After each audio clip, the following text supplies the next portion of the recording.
Ukraine is importing Azerbaijani gas via the Trans-Balkan corridor for the first time. This was announced by the head of the NJSC Naftogaz of Ukraine, Serhiy Koretsky. According to him, this became possible due to the conclusion of an agreement with Sokar Energy Ukraine. The first deliveries are carried out via a test route through Bulgaria and Romania to the Ukrainian border. As Koretsky noted, this is a small in volume, but strategically important step that opens the way to long-term cooperation, as well as another example of diversifying supply sources and strengthening Ukraine's energy security. Cooperation between Ukraine and Azerbaijan is further evidence that Baku is moving away from Moscow. This step will cause even greater irritation in the Kremlin against the backdrop of the rapid deterioration of relations between the two countries. It should be noted that a week earlier, Azerbaijani President Ilham Aliyev announced his intention to file a lawsuit against Russia in an international court over the crash of an Azerbaijani airliner, which was shot down by Russian air defense in December last year. In addition, the Azerbaijani leader called on Ukrainians never to agree to occupation. This further demonstrates the fact that Baku has left the Kremlin's zone of influence.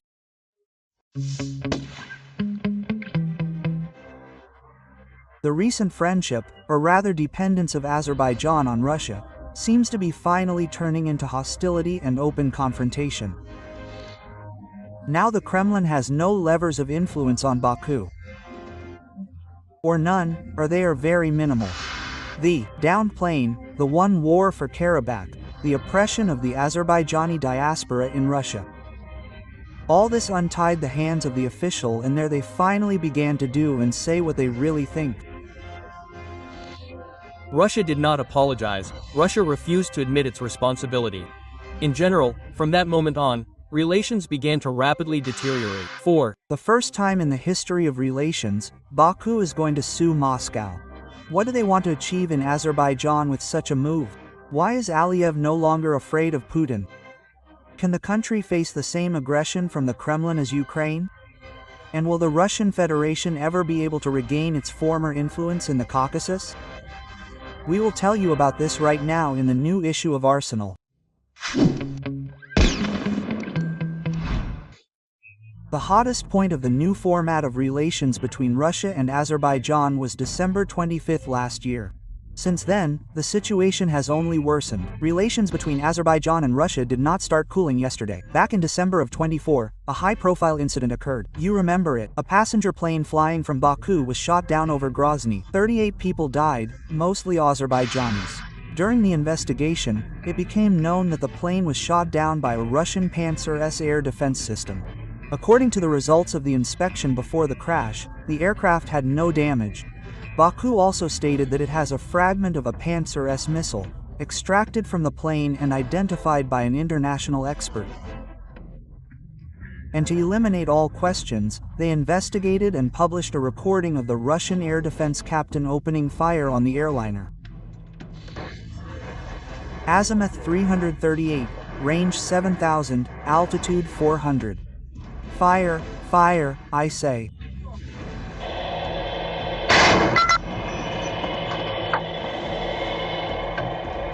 There is a move.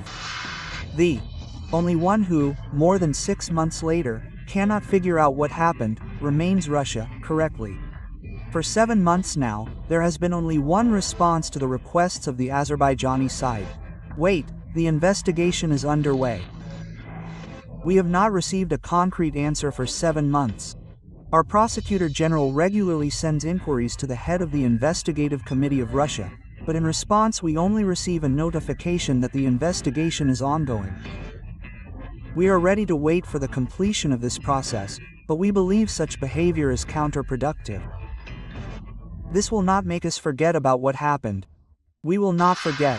At the same time, as insiders report, during all this time there have not even been unofficial apologies from Moscow. True, Putin called Aliyev immediately after the disaster, but only to express condolences. The Russian Federation does not admit its direct involvement. Formally, the investigation is ongoing, but it is absolutely clear to everyone that Russia, as this is not the first time, deals with civilian aircraft. Russia displays an equally unacceptable and barbaric attitude. And here the Azerbaijani plane is no exception. For Russia, apologizing for what it has done, even if it was done unintentionally, is considered a sign of weakness. This is the petty criminal psychology of the Kremlin rulers. However, now Baku's patience seems to have snapped. Having previously been charged with success from the victory in the war for Karabakh, where the enemy was Armenia under the protection of Russia, receiving frank, mocking answers to questions about the downing of the plane, and considering the recent oppression of the Azerbaijani diaspora and the murder of 2 of its citizens in Yekaterinburg, it was decided to sort things out with Moscow.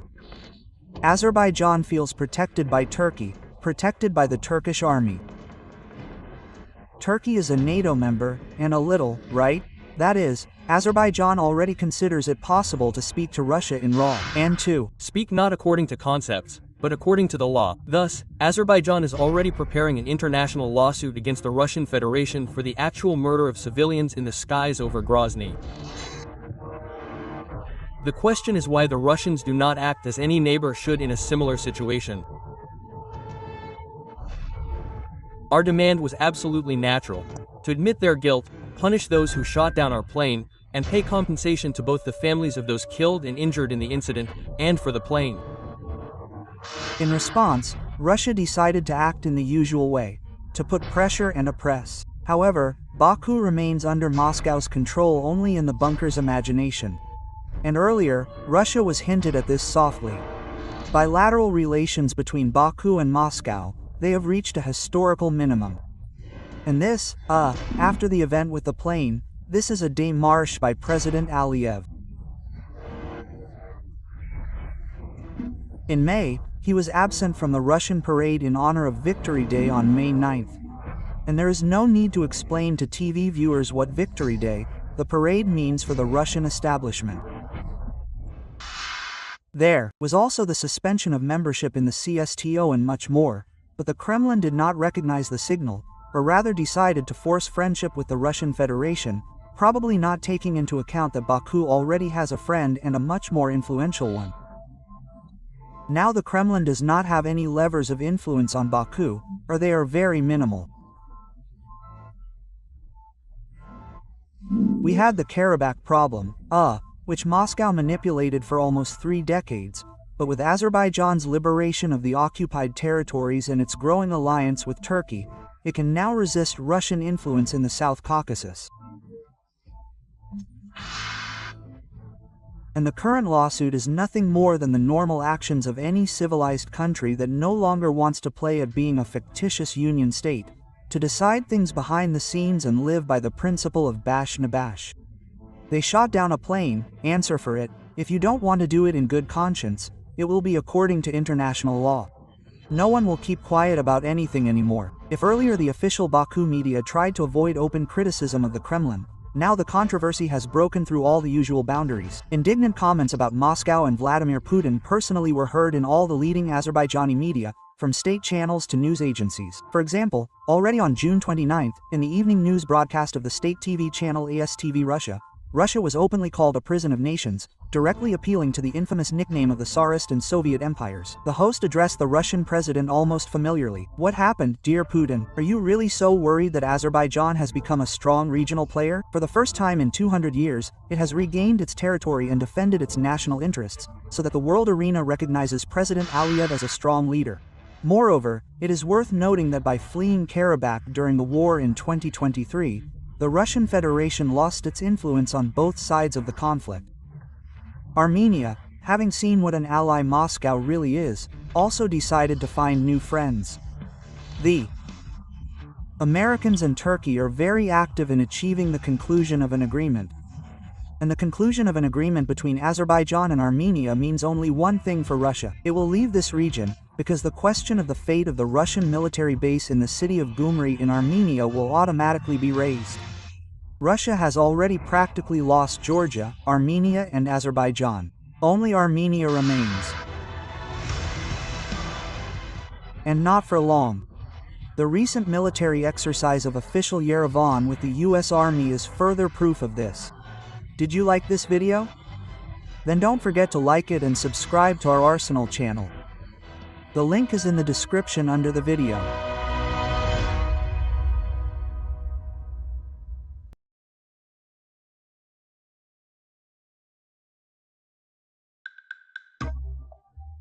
Russian scientists are now throwing all their efforts into inventing a time machine to return to 2014 and dissuade Putin from committing stupidities, because of which the entire history of Russia went down the drain. Having attacked Ukraine in order to return it to its zone of influence, Moscow lost influence not only in Ukraine, but also in the whole world. Azerbaijan continues the systematic de-Russification and denazification of the Caucasus. This is no longer just a small diplomatic conflict between Baku and Moscow. This is a global confrontation between Russia and Azerbaijan, complex relations. And this complexity lies in the fact that the geopolitical factor plays a role.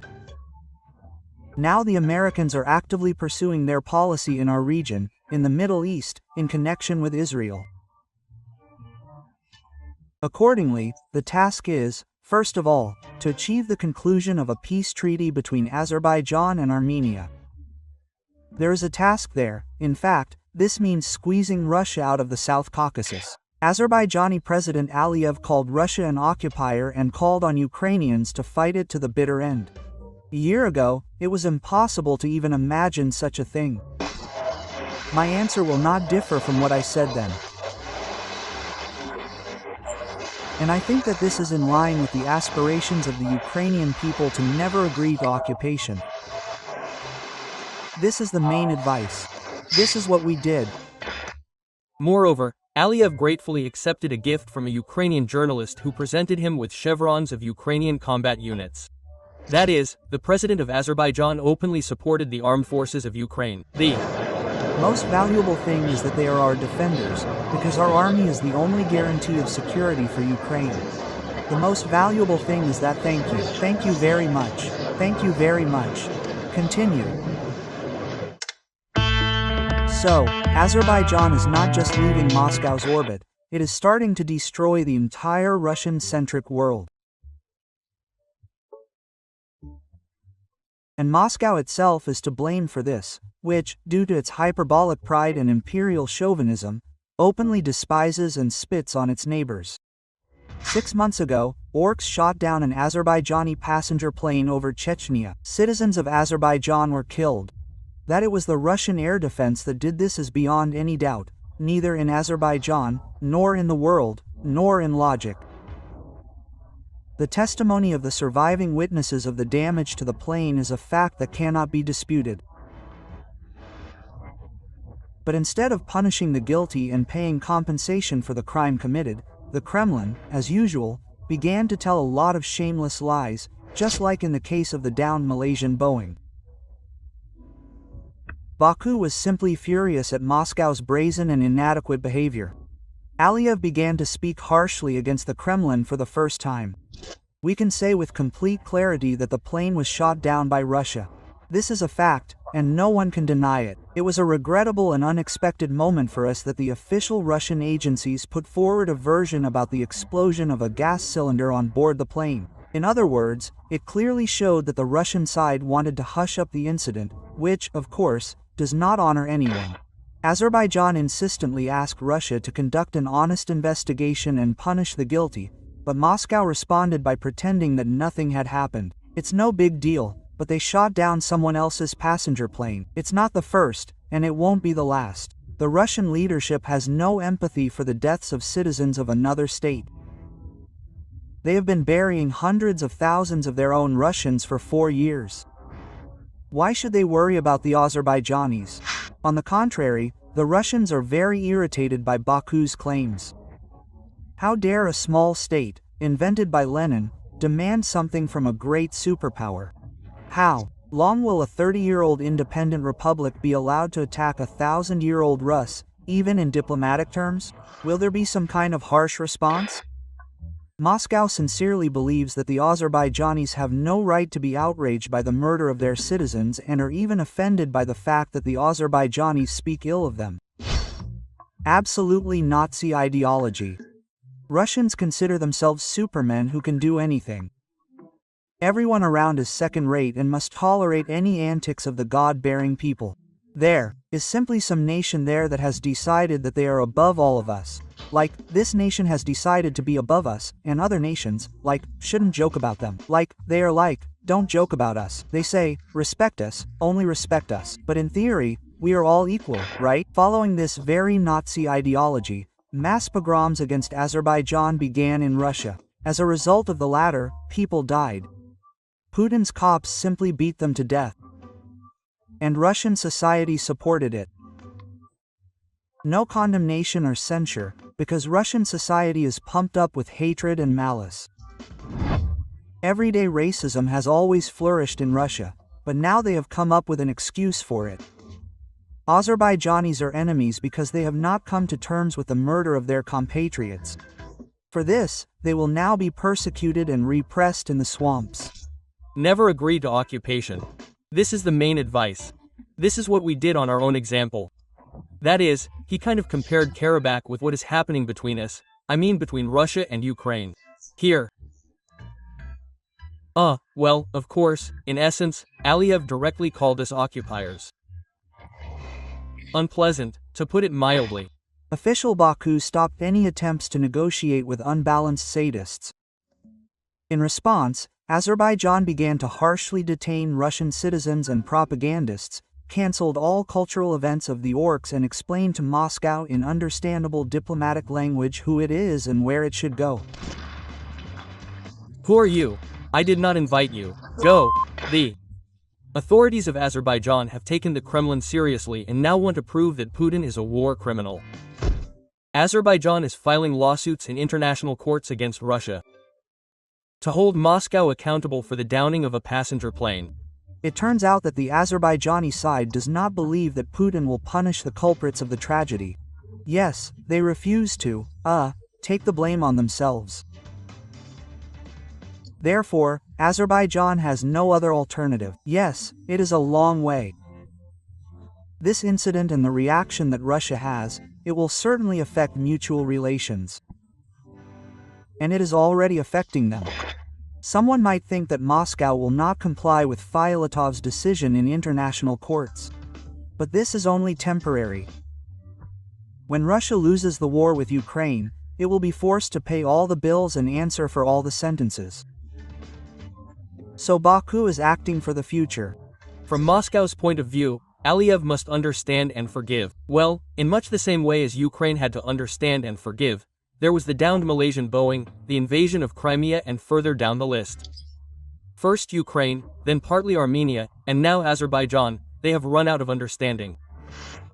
This, of course, can lead to very complex consequences not only in bilateral relations between Baku and Moscow, but also in general to some kind of restructuring, or reassembly of some post-Soviet space.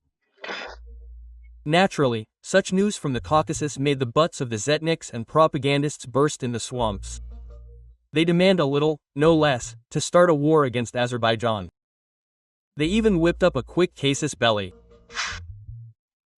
It turns out that the Azerbaijanis took an active part in Operation Spiderweb to destroy Russian strategic bombers. Our intelligence learned that the Azerbaijani special services, using their diasporas in Russia, helped the Ukrainian special services in carrying out the sabotage and terrorist Operation Spiderweb, which was aimed at defeating the strategic aviation of the Russian aerospace forces. The Russians were so fired up that they agreed to fight even on two fronts. Azerbaijan has overtaken even Ukraine in the hate rating. Moreover, the splashes have reached Armenia. Moreover, all this is happening against the backdrop of a statement by the leadership of Azerbaijan that it gives advice to the Ukrainian people that you should never agree with the occupation. We did not agree, we were told, consider the reality, and we ourselves changed the reality. Well, not quite exactly, says Mr. Aliyev. Reality was first changed by Pashinyan, who said that Karabakh is not ours at all. He is twisting the Russian imperialists not just like that, but because of impotence. Moscow cannot influence Baku either economically or diplomatically, much less by force. The official Kremlin, as told by Sami Peskov, is incoherently bleating something like, "Let's live in peace," and the Azeri demand blood. True, not their own, but that of the serfs whom they dream of sending to liberate the Caucasus from the Azerbaijani Banderites. What will happen in the South Caucasus? The task is to completely remove Russia, to break through the Zangezur corridor. Turkey is taking this entire region under itself. Iran is getting another front. It will be a thorn in the side, so that they understand who they can play with and who they cannot. And to realize that there are common borders and there are muscles sufficient for war, if necessary, in a variety of directions. Azerbaijan has chosen the perfect moment to put pressure on Russia. There are catastrophic gigantic losses at the front, and the US has effectively put the Kremlin on the counter. The timer of Trump's ultimatum is ticking like a bot. Moscow cannot handle another conflict either morally or physically. So Baku will whip it with all its might, and Putin will remain silent and pretend that this is a long-term move. And in order to curry favor with President Aliyev, he even sent his propaganda lackey Markov to Azerbaijan. This so-called political scientist, at the height of the confrontation between Russia and Azerbaijan, climbed out Ilham Aliyev's shoes to an indecent shine. We are all waiting for the speech, the answer to the questions of President Alkamrach Aliyev, because you know that he is a brilliant intellectual, graduated from MGIMO, is undoubtedly one of the most experienced leaders of the modern world, and a leader who represents the country of the winner. There are not many countries that have won the war and completely regained control, liberated the territory of Karabakh in total. And then the Zetnikovs had their second attack. In an instant, Markov became an enemy of the people and the illegitimate son of Satan. In general, the alternatively gifted Markov fulfilled two tasks for Putin. He curried favor with Azerbaijan and became a lightning rod for the hatred of the fascist plebs. Now for the fact that Russia lost the Caucasus. Everyone is slandering a little-known political scientist, not a great geostrategist, although this does not make Russia any easier. It has turned into a backward, hated country without friends and allies, humiliated at the front and impoverished in the rear. Putin has done more to destroy Russia than anyone in history. In reality, we find ourselves in a situation that has not been so difficult for Russia in the South Caucasus for 2 centuries. I can say with all responsibility that we have never faced such risks in 2 centuries. I would like to remind you that this video is created for entertainment purposes and contains elements of satire and irony. All facts and events are presented in a hyperbolic or exaggerated form to convey a comic or dramatic effect. We do not aim to mislead, but only to emphasize humor. Please take this with a smile.